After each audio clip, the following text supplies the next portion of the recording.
Hey, was just wondering if anyone could help me out here. I've got a brand new Marshall Stockwell 2 and been charging it here for a couple hours after being unable to troubleshoot it. When bought it at Best Buy, unable to get it to turn on. So I've tried the reset by holding the Bluetooth button, all that sort of stuff. I turned the power off. The battery indicator is full. And when I unplug it, my USB-C, it goes off. And then when I come over here, I turn the thing. I do feel a little resistance on the switch, but nothing happens.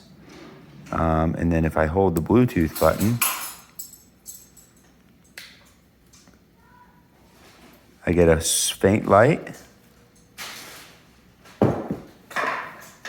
And that's it. So when I turn it off and I hold the Bluetooth button, I get a flash.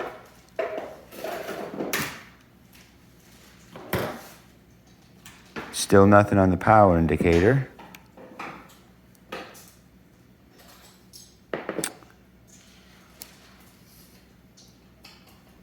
And it looks like the same thing here.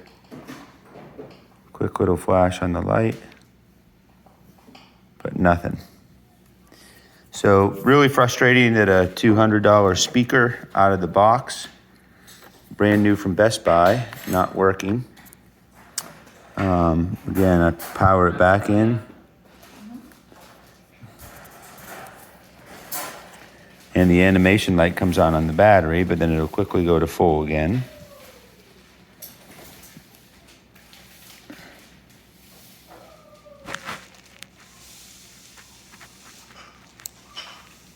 I hold the Bluetooth button, you see the battery goes to full.